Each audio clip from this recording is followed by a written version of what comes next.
ফরজ রোজার ব্যাপারে কেউ কেউ কেউ আছে তারা ছাড় পায়। তারা কারা? হু আর দে, কাদেরকে আল্লাহ তাআলা এই রোজার ব্যাপারে ছাড় দিয়েছেন? কারা চাইলে রোজা ভাঙতে পারে? যারা এক্সামশন পেয়েছে, ছাড় পেয়েছে, তাদের মধ্যে থেকে প্রথম হচ্ছে শিশুরা, অসিবিয়ান।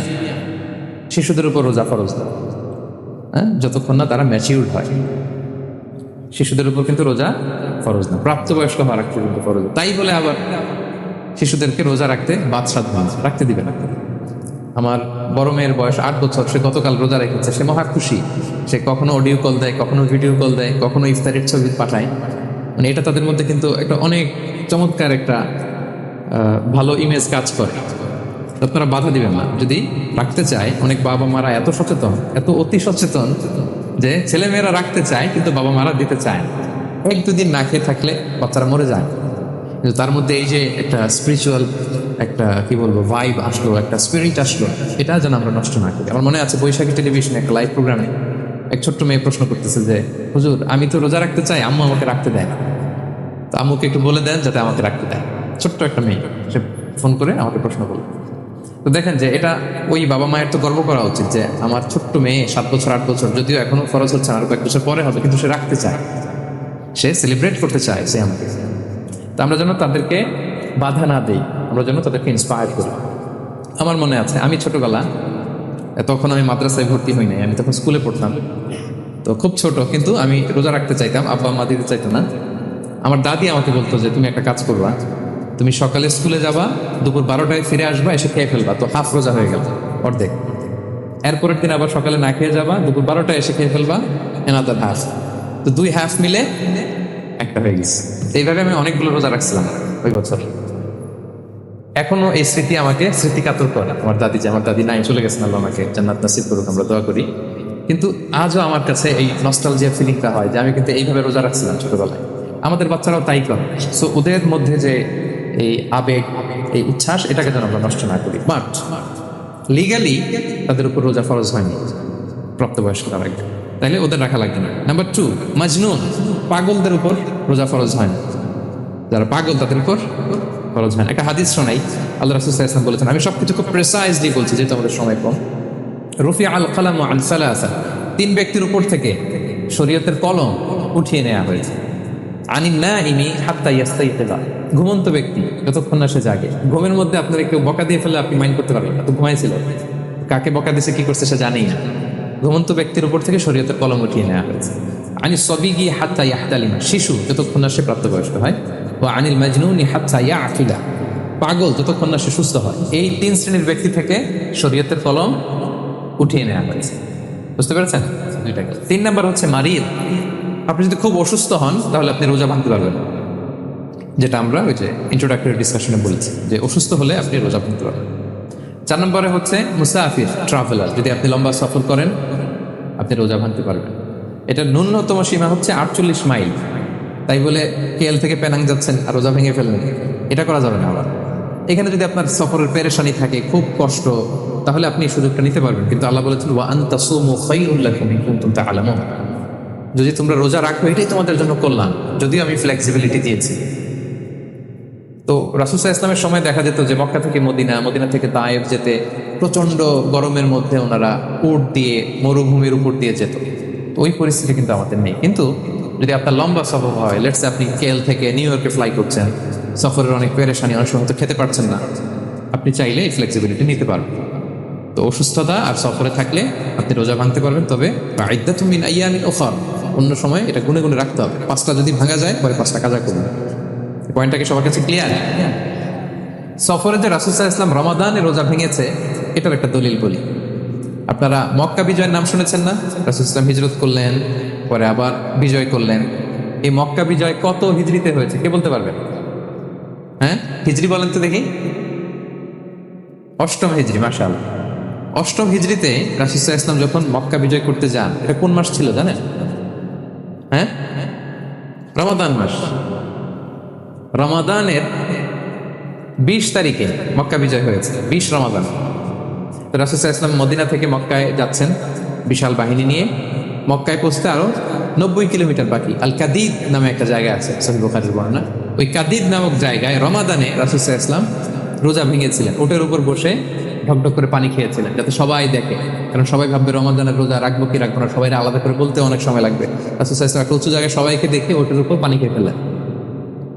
ফলে রাসূলের দেখা দেখি সব সাহাবারা পানি খেয়ে রোজা ভেঙে ফেললো। এটা কোন মাস ছিল? সবাই বলতে হবে কোন মাস? রমাদান। রাসূল সাল্লাল্লাহু আলাইহি ওয়াসাল্লাম সফরে ছিলেন, ফলে তিনি রোজা ভেঙেছেন। দলিল পাইছেন? হ্যাঁ, আচ্ছা, সংক্ষেপ করে দিচ্ছি, লম্বা কথা সংক্ষেপ করে দিচ্ছি। আর কোরআনের আয়াত তো শোনালামই আমি, ফামান কানা মিনকুম মারিদান আও আলা সাফার ফাইদ্দাতুম মিন আইয়ামিন উখর। কেউ যদি অসুস্থ হয় কিংবা ট্রাভেল করে চাইলে রোজা ভাঙতে পারবে, তবে গুনে গুনে পরে আদায় করে নিতে হবে। এই যে গুনে গুনে পরে আদায় করে নিতে হয়, এটারে বলে আরবিতে কদা, বাংলায় আমরা যেটাকে কাজা বলে অভ্যস্ত। বাংলা আমরা কি বলি? একটু কথা বলেন আমার সাথে, বাংলায় কি বলি? কাজা বলি। তো আপনি অসুস্থতার কারণে যদি রোজা ভেঙে ফেলেন, পরে এগুলো কাজা করবেন। সফরের কারণে যদি রোজা ভেঙে ফেলেন, পরে আপনি কাজা করবেন। 5 নম্বরে যাদেরকে এক্সেমশন দেওয়া হয়েছে, ওটা আমি আয়াতে বলেছি, আরবিতে তাদেরকে বলে আল হারাম, মানে very old man or women, খুবই বয়োবৃদ্ধ, অতিবৃদ্ধ মানুষ, 100 বছর 105 বছর, এরকম আমাদের কিছু মুরব্বীরা আছে না, ওনাদেরকে খাবার দিলে খেতে পারে না, কাউকে চিনে না, ওনাদের জীবনের স্বাদ আল্লাহ সব শেষ, বিদায়ের সময়, ওই সময় উনি আর কি রোজা রাখবেন? এই জন্য আল্লাহ তাআলা ওনাদেরকে ছাড় দিয়েছে। অনুরূপভাবে যদি এমন কোনো অসুস্থ হয়, মানে মারিদুন লা ইউরজা শিফাউ, সে যে আবার সুস্থ হবে এই আশা আর নাই, এরকম ডাক্তার অনেক বলে দিচ্ছে যে ক্যান্সারের 3rd স্টেজে চলে আসছে, সে সার্ভাইভ করবে যতদিন কেমোথেরাপি দেওয়া হবে, তো শেষের দিকে সে অনেক অসুস্থ, অনেক ড্রাগস নিতে হয়, ওষুধ খাইতে হয়, তার আর সুস্থ হওয়ার সম্ভাবনা নেই। এই 2 শ্রেণীর লোকদের জন্য ছাড় দেওয়া হয়েছে, তাদের কাজা করা লাগবে না, কারণ কাজা তো করতেই পারবে না। কি বলেন? তারা ফিদিয়া দিবে। কি দিবে বলেন? কি দিবে? ফিদিয়া। ফিদিয়া হচ্ছে প্রত্যেকটা রোজার জন্য একজন মিসকিনকে 2 বেলা করে খাওয়ান। আই রিপিট, একটা রোজার জন্য একজন মিসকিনকে 2 মিলস, বাস হয়ে গেল। 30টা যদি উনি রাখতে পারে নাই, আপনি একজন মিসকিনকে 30 বেলা 2 মিল খাওয়াতে পারেন, অথবা 30 জনকে 2 বেলা খাওয়াতে পারেন, অথবা 60 জনকে 1 বেলা খাওয়াই দিতে পারেন, অথবা এই পরিমাণ টাকা দিয়ে দিতে পারেন। হিসাবটা সহজ হয়েছে না? লেটস সে মালয়েশিয়াতে একটা রেগুলার মিল নিতে কত লাগে? ধরেন যে মালাই দোকান বা মামাদের যে দোকানগুলো, একটা নাসি নিলাম, একটা আইয়াম নিলাম, একটা 100+ নিলাম, এই তো একটা প্যাক হয়ে গেছে। কত পড়বে? 10 রিঙ্গিট, রাইট? তাহলে 10 রিঙ্গিট হচ্ছে একটা মিল, আর 2টা মিল করলে 20 রিঙ্গিট। তাহলে প্রত্যেকটা রোজার জন্য 20 রিঙ্গিট করে আপনাকে ফিদিয়া গুনতে হবে। 30টা রোজার জন্য কত? 600 রিঙ্গিট। তাহলে ফিদিয়া ব্যাপারটা ক্লিয়ার হয়েছে সবার কাছে? আমাদের এরকম মুরব্বী যদি থাকে যারা রোজা রাখতে পারছেন না, তাদের জন্য আমরা এইভাবে ফিদিয়া আদায় করি। গেল। ইমাম মালিক আলাইহি রাহমা, মালিকি মাযহাবের ইমাম, উনি ওনার শেষ জীবনে খুব অসুস্থ ছিলেন। উনি ওনার শেষ জীবনের রমাদানে রোজা রাখতে পারেন নাই, এত বয়স হয়ে গেছিল, রোজা রাখতে পারেননি। তো উনি 30 জন মিসকিনকে এনে গোশত আর রুটি খাওয়াই দিয়েছিল একসাথে, ফিদিয়া আদায় হয়ে গেছে। তো এরা 4 পাঁচ। 6 নম্বর হচ্ছে আসহাবুল আমাল আশ-শাক্কা, যারা খুব কঠিন কাজ করে। এই প্রসঙ্গটা নিয়ে অনেকে ভুল বোঝে। এটা হচ্ছে এমন এমন কাজ যারা করে, যারা কাজ করতে করতে অসুস্থ হয়ে যাওয়ার সম্ভাবনা আছে, মৃত্যুর মুখোমুখি বেহুশ হয়ে যাওয়ার সম্ভাবনা, হ্যাঁ, তাদের জন্য ছাড় দেওয়া। ব্যাপারটা এমন না যে কেউ মরুভূমিতে কাজ করে সে রোজা ভাঙতে পারবে, কেউ রিক্সা চালায় কেউ রোজা ভাঙতে পারবে, কেউ স্টোন ক্র্যাশে কাজ করে সে রোজা ভাঙতে পারবে, এরকম। ধরেন যে মরুভূমিতে যারা কাজ করে, বা বাংলাদেশে সামারে যারা রিক্সা চালায়, অথবা আয়রন ফ্যাক্টরিতে যারা কাজ করে, অনেক সময় এমন হয় তারা ডিহাইড্রেশনে ভুগতে ভুগতে বেহুশ হয়ে যায় কাজের মধ্যে, এরকম হয় না? হয়। তাদের জন্য ছাড়, কিন্তু তাদের জন্য রেকমেন্ডেশন হচ্ছে এটা ফরজ ইবাদত, এটা তাদেরকে রাখতেই হবে। হয়তো নাইট শিফটে কাজ করার ট্রাই করবে, অথবা সারা বছর একটু একটু জমিয়ে রোজা রাখার চেষ্টা করবে, কিন্তু রোজা তারা রাখবে, তারা সাহুর খাবে, তারা রোজা রাখা শুরু করবে। কিন্তু মরুভূমিতে কাজ করতে করতে যদি এমন হয় যে সে বেহুশ হয়ে যাচ্ছে, মরার উপক্রম, এই পরিস্থিতিতেও সে রোজা ভাঙতে পারবে না, ইসলাম এতটা কঠিন নয়। পরিস্থিতি যদি এমন হয় তখন সে রোজা ভাঙতে পারবে, পরে সে রোজাগুলো কাজা করবে। আচ্ছা, তো এই জন্য এই সমস্ত লোকদের ব্যাপারে আমাদের একটু সহনশীল হওয়া উচিত। আমাদের যে ওয়ার্কাররা গরমের মধ্যে কনস্ট্রাকশনে কাজ করে, আয়রন ফ্যাক্টরিতে কাজ করে, খুব কঠিন কাজ করে, তাদের কাজের টাইমটা কমায় দেয়া, তাদেরকে সাপোর্ট দেয়া, যাতে তারা রোজা রাখতে পারে। 7 নম্বর হচ্ছে আল হামিল, গর্ভবতী নারী।